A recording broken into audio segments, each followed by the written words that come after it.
Our third speaker today is Faride Mereb. Faride is a Venezuelan art director, book designer, and former visiting scholar at Columbia University. She recently graduated with a management diploma from Harvard Business School. Congrats, Faride. She has won AIGA 50 books cover, Latin American Design Awards, and been part of the selection of Venezuela for the exhibit of Stiftung Buchkunst in Leipzig, Germany, and she's the director of the design studio Letra Muerta. It's really a huge, big honor to welcome you today as part of this series, and I can't wait to just soak it all up and learn from you. Thank you, Faride, for being part of this. Oh, thank you for having me. As you know, I admire your work very profoundly. So you having invited me. I can't hear you. No? Hello? Hello? Interesting. Is it because of this? Wait. Let's see. Can anyone hear me? Can you try? Hello? Hello? I can hear you now. I'm sorry.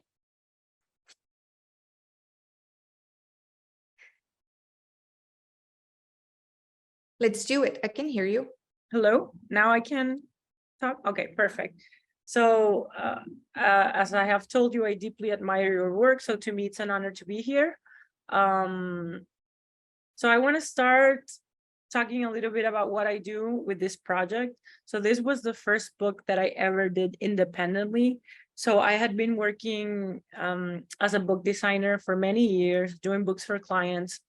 And I had also been doing research. So I decided to publish my own book, following what I thought was the correct way to make an approach to Venezuelan literature. I had been working with many publishers and I wanted to do something different. So I had a big client that hired me to do something, and with the money that I got, I decided to invest everything in this book. 6 months after I published it, the book sold out. I was honestly expecting for this book to just be, you know, a little like a little record of 8 years of research I had done, and I didn't care if it sold or not. But the fact that it sold out made me realize that maybe something bigger was hiding in there. And apologies if you hear something in the background. I'm from New York, so this is, you know, day-to-day here. So that made me realize the importance of self-initiated projects. A lot of times we think of self-initiated projects as something that's not lucrative or that comes at a loss. And it actually comes from a place of exploring fully an idea that you might have without restrictions, or without as many restrictions as the one we might have with certain guidelines from publishers, companies, or clients. So with what I collected from that book, it was only 500 copies, which is a lot for poetry. It's usually the size of the print run that publishes for poetry. It led me to be contacted by a larger publisher in Chicago. I was still in Venezuela. And with Kenning Editions, we printed, I think it was around 2,000 copies. So the family of the author ended up getting paid. The book ended up getting translated. It was distributed across all the US, and it was in small press distribution as one of the top 10 sellers for 3 months in a row. So that made me realize that sometimes when we do something small, it can lead to larger, impact. Besides that, I got to design this cover. It got featured in literary arbitrated magazines. And with the money I collected, I decided to make a second book. So of course, what I told you before is in the span of, I would say, 4 or 5 years. And that was like very condensed to just like, what kind of process it was like. So with this second book, I was doing research on the same author, Millo Estrini, a French Venezuelan author, but this time with her literary interviews. She was the pioneer of a genre called literary interviews that intertwine not only questions, but how the answers led you to make further questions and also involved part of prose or her writing within the introductions of the interviews. So she made this column in the newspaper El Nacional called Al filo de la medianoche, which means at the break of midnight or something. So this book, I put all in it. And I remember we were printing in this Finnish Bible paper, very delicate paper, the way it was bound, the book marker, everything. All the book was French fold. As you can see in the foreword of the book, there's different markers for each chapter or interview. They were die cutting. So the book was very delicate. But then something happened which made me define the book in a certain way that was unexpected. So there was a shortage of materials in the country, which was very common during the peak of the crisis in Venezuela. And there was no cardstock at all for covers. So now I was left with a very fancy paper printed book block, but no hardcover material to protect it or to print. So I remember at the time we were just like desperate to launch the book, and we got a donation from a die cut factory from pizza boxes. And with the pizza boxes, we cut them by hand, and we had this book block that was in Finnish paper, printed offset with a calico iris German fabric cloth for the spine, and then the cover was a pizza box. So this book actually ended up being very much like a sign of the times, or a reflection of what the country was going through. And this was the book that made me win the Latin American Design Awards in I think it was 16 or 17. So this made me realize that the identity of the design of a place is not only defined by the place it's made, but by the local characteristics that lead you to certain results, traditions regarding materials, or even processes of production. The same I could say for this book, which was my third, was an Ida Gramco book. Ida Gramco was a Venezuelan author. And this book, Poemas, was published in 1952. And it was published in Mexico, but it was never actually published in Venezuela. So one of my goals was to make books beautifully, very well done, but available to everyone in their own country, to make sure our authors were being known amongst our own community. And if you see, these books have 5 different types of paper.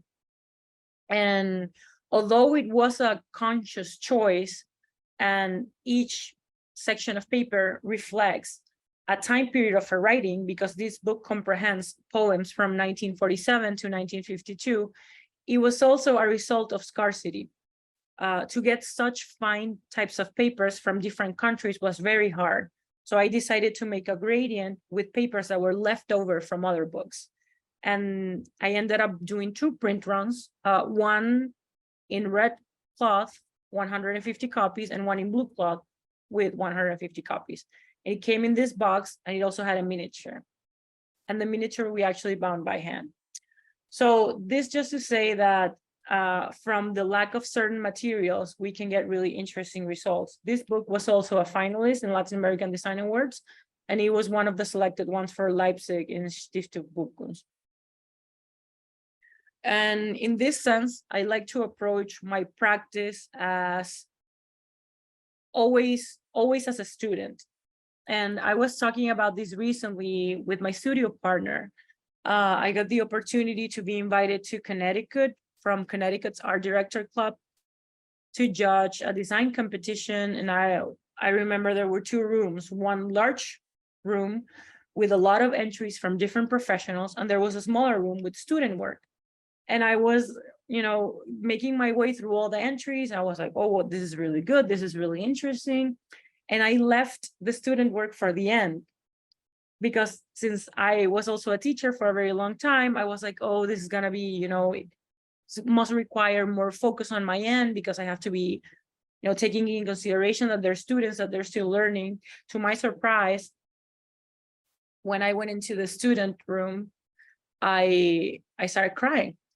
because I was moved by the nature of all the works that were done, the amount of experimental approaches, the subjects, the depth of the subjects, the personal stories of students telling things they wanted to talk about. And I think that sometimes when we do client work, we tend to forget, with all the prohibitions, what we really want to do, how we really want to do it, how we want to communicate, and why we got into design in the first place. So in that sense, since I do a lot of client work and a lot of commercial work as well within the publishing industry, you know, trade books, I always like to keep space in my agenda or my schedule to do, even if it's small print runs, projects like these. So in this case, and this case, in the studio, with the same machines that we use for, you know, printing tests for clients or doing dummies to send to the printers, we made 2 chapbooks. And these 2 chapbooks are the first 2 of a collection of only women poets. So as you might have seen with the books that I showed you before, I like to publish archive materials. So archive materials are characterized for being, you know, dormant or in file and never re-edited. And to my surprise, well, not surprised, but I think it's kind of shameful, most of the people that were not re-edited or edited at all were women. So I started this collection as a way to compile all of these loose materials that were not long enough to be an actual book, or not defined enough to be captured within a genre. So the first chapbook that we saw were French poems or Juvenalia poems by Millo Bestrini, and these ones were poems written specifically in a time period in Greece while studying philosophy by Hani Ossos. So this meant that the nature of these poems was, first of all, very different to her other type of work, and it also marked a very narrow time period within her career. So I want to show you this video. If you see here, this is Venezuela's National Library. And as you can see, it's very dark. Imagine trying to read the spines of those books under these conditions. And this was in 2018. So in 2018, when the library looked like this, there was also no running water, the elevator didn't work, the humidifiers were not working. I started to question myself, and I realized that the fact that I needed to borrow one light bulb from one aisle to put it in another was not normal. And these conditions for research were not the best ones for me. Another thing that happened, and that led me to migrate to the US in 2018. While I was in the US, there was another very big factor that happened, which was one of the biggest blackouts in the country.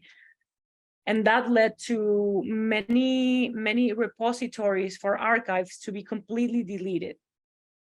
And this meant that a lot of Venezuela's history was deleted. It also meant that a lot of our photographic files were missing and didn't have a backup.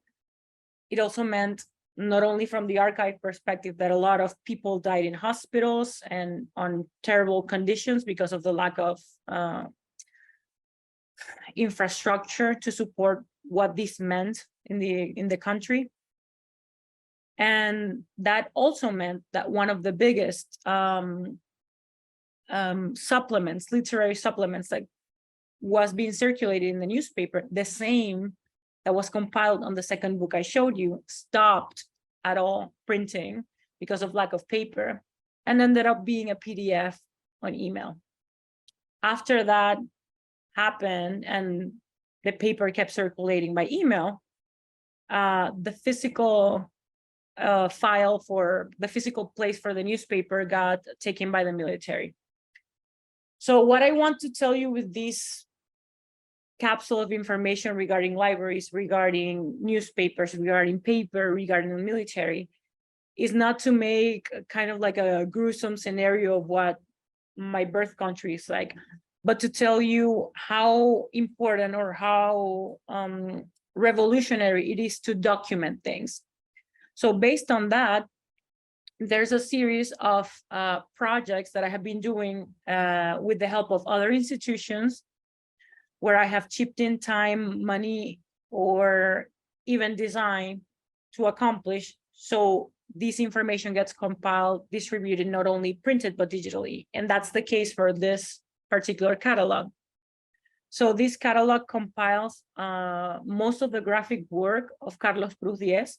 Carlos Cruz Diez was one of the pioneers or the presidents of graphic design in Venezuela.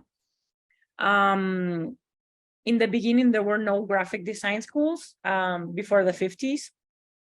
Well, and also the term graphic design had not been coined.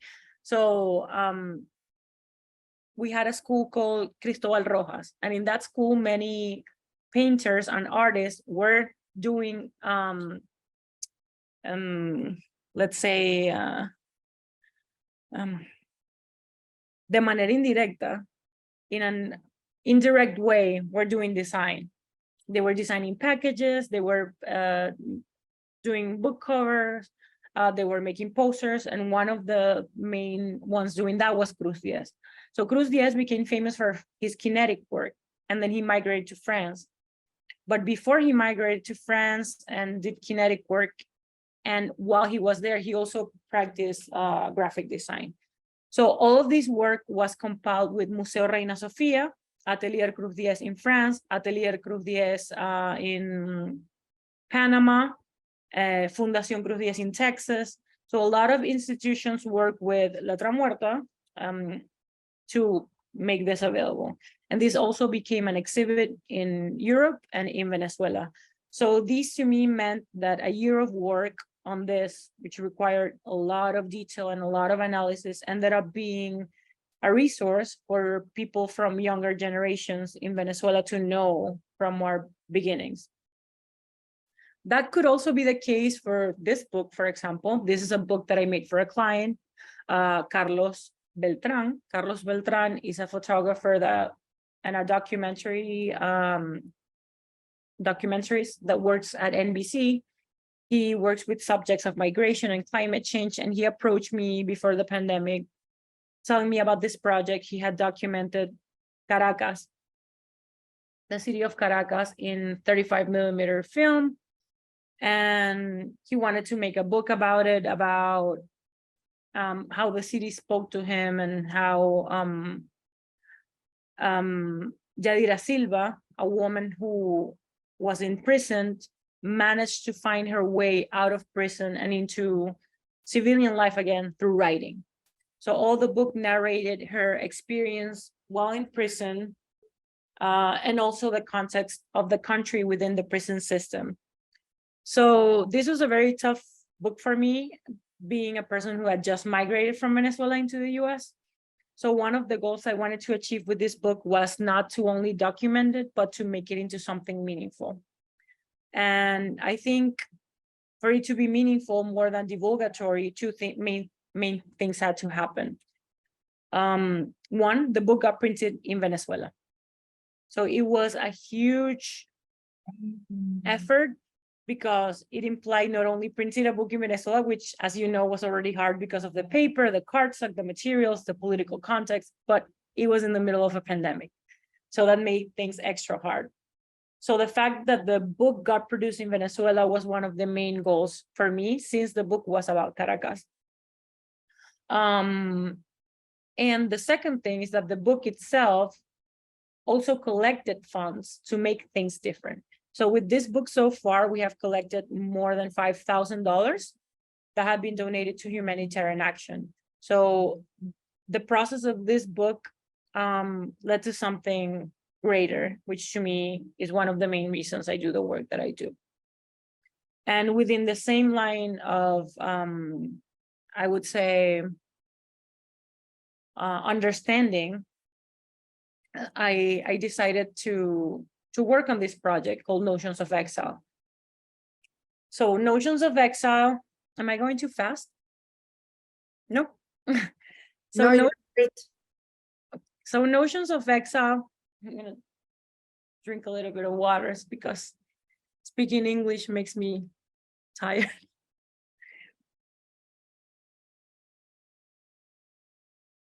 So Notions of Exile was a project that I co-curated with Fabiola Delgado. While the pandemic was happening, I had just presented a book called The Private Life of Ragdolls, which compiled also Venezuelan history. It was a book that was published in 1976.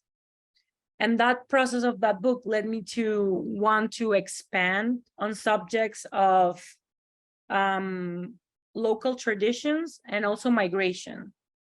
And that made me question not only about the migration discussed in the book from the 70s, but also my own migration process.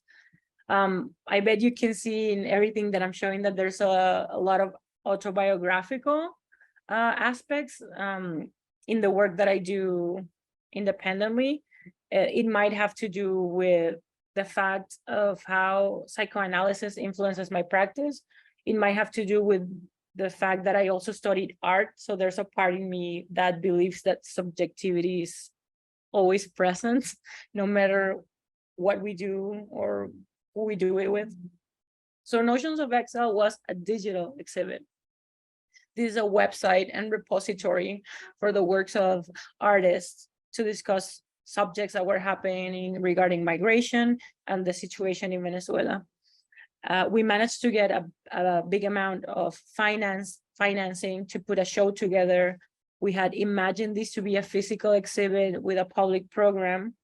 And because of the pandemic, it ended up being a website. So what we did in the website was not only curate the selection of works and incorporate different media or interdisciplinary work, we also managed to put an online library or bibliographical reference archive for people to know more about the situation of the country and subjects of migration. For this, we not only included books from Letra Muerta, of course, but we also invited different publishing houses within the US that were editing Latin American texts, not only Venezuelan texts, but Latin American, because one of the instances that interested us the most was not the resistance of one person approaching a new country, not the mimetization of a person arriving in a new country, but the third instance that came from what happened in this weird intersticio, in like a hinge of what happens between where you come from and where you arrive. So this, as you can see in the right, this incorporated a cooking program online. We shipped boxes to everyone with ingredients, and we had a virtual arepera. We had a talk that incorporated how modernist architecture influenced the imprisonment system for political prisoners. We had a documentary projection. We had a children's program where we did ragdolls, et cetera, and the project that to me was the most hardcore was a project that I decided to do to, how do I say, denunciar, complaint, point out. Yeah. I literally have the word in French, dénoncer. So at the moment and before outing something, and before the pandemic, and still currently, there's a huge issue with Venezuelan passports. I want to invite everyone to do a little bit of Googling after this talk, or if you're not familiar with it. So one of the characteristics of the totalitarian government right now in Venezuela is that they're not issuing passports, or they're doing basically a systematized, I would say a weaponized incompetence program to deprive people of documentation so they won't be able to leave the country or go into the country. And this is part of the main reason a lot of people are migrating out of Venezuela by foot. And I know that's a whole nother subject, but what I did as part of this project was do exact replicas of Venezuelan passports. I even hot stamped them, made the round corners, etc. Made 300 passports. And I proceeded to mail them randomly to people who filled out a form that I created. So the only requisite was that you would receive a passport, no cost at all, not even shipping. You wouldn't have to pay anything if you filled out a form. And in that form, you could even put anonymous. You didn't have to put your name. If you told me about your migration story. And to be honest, in the beginning, I had no idea how difficult this was going to be.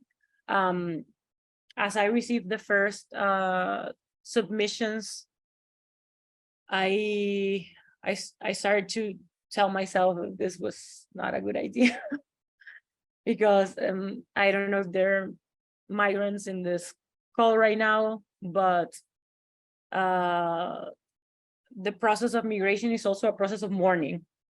So being in, basically making this weaving of migration stories made me realize how in depth the problem of certain countries was, what situations other people had gone through in Venezuela, and how I could relate to other diasporas. So here you can see people from Palestine, people from Venezuela, people from Iran, people from Chile, people from Korea, people talking about their father after Vietnam, racism in the Dominican Republic. So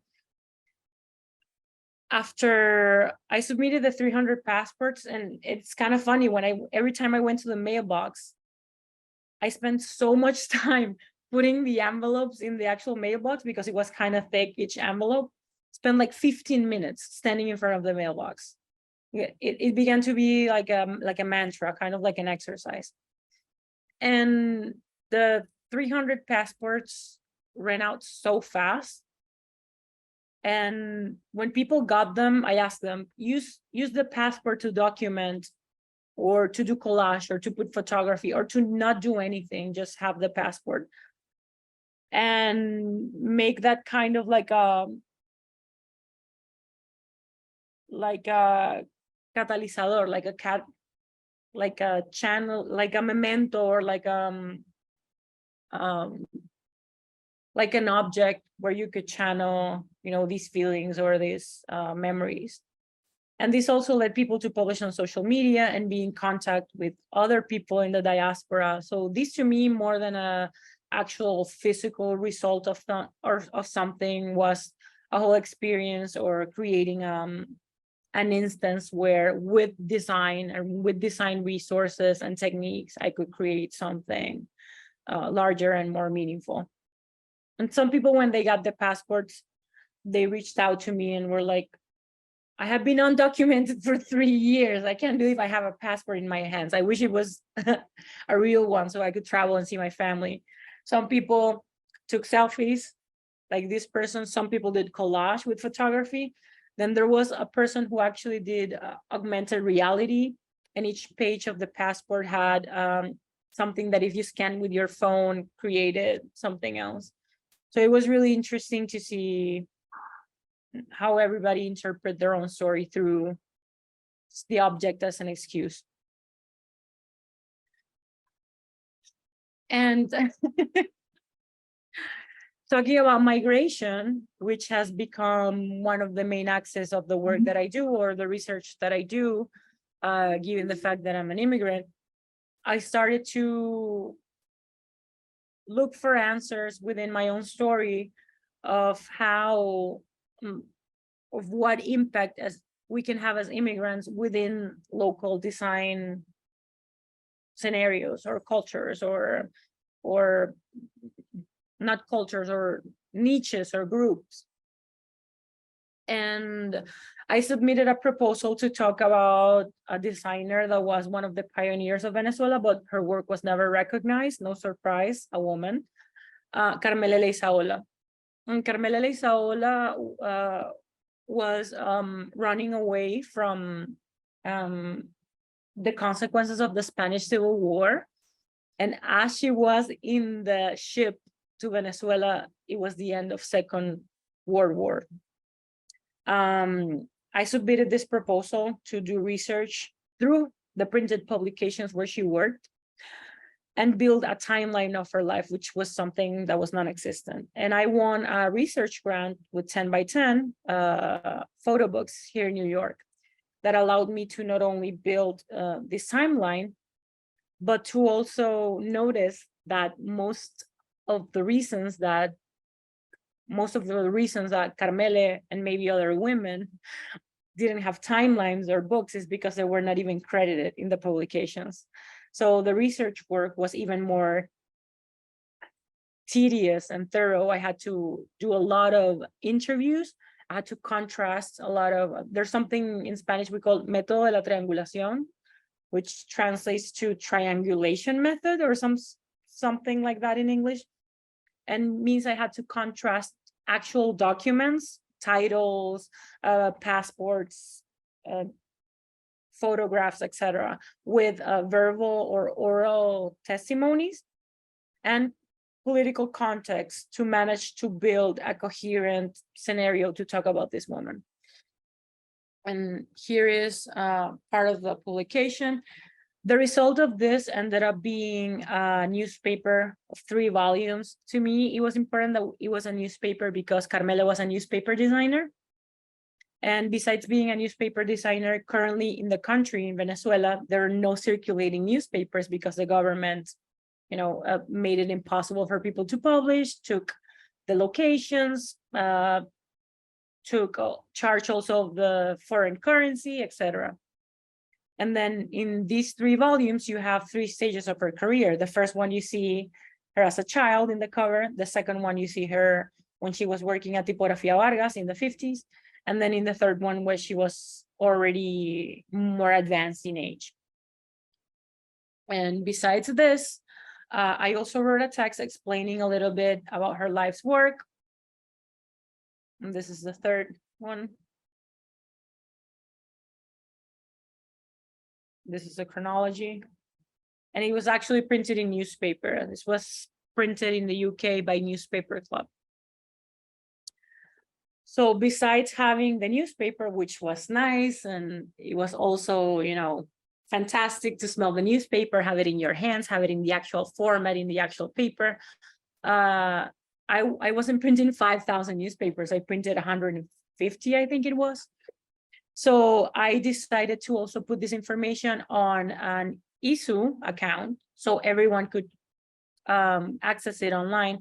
I created a website that also became a repository, not only for the video documentation of the 3 volumes on ISU, but also we built a Wikipedia page for her, which also made it easier for her to be found in search engines. And we made the publication available for purchase through an online shop. So if you see there's a connecting thread in between the projects I do, they all have a digital component, because one of the most important parts to me is not only develop, my practice in book design, but also the diffusion of contents. How do I say that? Just publishing, like spreading. Yeah. With the Karmele Leizaola project, it not only became a website, it not only became a publication or a lecture, I also had the opportunity to exhibit the project. I call this my tiny show, like there's NPR's Tiny Desk concerts. I was like, this is my tiny show. So I was invited in Manhattan to a gallery called Shashama. And for 2 weeks, I had the newspapers displayed for people to take and read there. There was a pile of the actual publications. There were facsimile on the wall in the actual size. And in these labels here, you can see there was a QR code people could take. And if you scan it, it led you to the website. So it was not only, going to the gallery and, oh, this is a nice show. I remember reading a newspaper and seeing nice photographs. When you scan the code, that is in your en tu historia de navegación, in your like history of your search bar, your internet thing. Sometimes I forget English, sorry. And if you had the Two non-native speakers, you know, so it's all good. And I think everybody's getting it. this is when I get focused on a subject, my mind goes to Spanish. So, and then with the QR code, you could access the website. So this leads me to the studio. So as you had seen before, I worked with a lot of companies. I made covers for Penguin, I've made covers for Kenning, I've done this and that. I've published books independently. And I also was for about over a year a manager at a tech company as well. Yeah, you have many different facets as an immigrant. So, and I was about done working for other people, and I decided to open my own studio because I didn't want to work for other people. I wanted to work with other people. So to me, part of design practice is also building community and making dialogues in between either the artists, the photographers, the writers, or other designers. You can see here, it's my two friends, Zuleika Costa. Zuleika is from Puerto Rico, and Oriana Nusi. Oriana is also from Venezuela, from Maracaibo. And we opened this space in Williamsburg. And what I want to talk to you about specifically the studio is not the client work we do per se. It's a weird instance that we just came up with, which is using, and you can also see a constant here, using the same machines, the same materials, and the same space we use for clients to create pop-up shows for artists or books that are not being either recognized in traditional spaces, or books that, if they are being recognized in traditional spaces, they are not being, we're giving them the chance to do things that maybe are not traditional or based on making money. We want to make the things that are weird, and because we can, because we have the resources, we have the tools. So that wall you see back there with all the photographs, and that table where you see those books, is the same table where we bind, where we teach workshops, where we process archives, or where we have our own desks. And then one time a month we do this. This specific show was based on the dynamics inside the Venezuelan prison system. This is Oscar Castillo. Then we had a show. The studio was full. People were left outside. There were 44 people inside of the office. This was a show that we did with an artist that explores subjects on race and violence in Latin America. He was visiting from Switzerland. And then we recently had a show with an artist that explores soap opera culture, telenovelas, and tropicalidad in photography. And this is called Te Amo by Luis Coelho, his most recent work, and this book won in Arles. And we are now preparing for next week. We are opening a show from Palestinian artist Jenna Hammond, and she will be talking about poetry and exploring her grandmother's archive. And we will be having a performance and an installation. Gracias.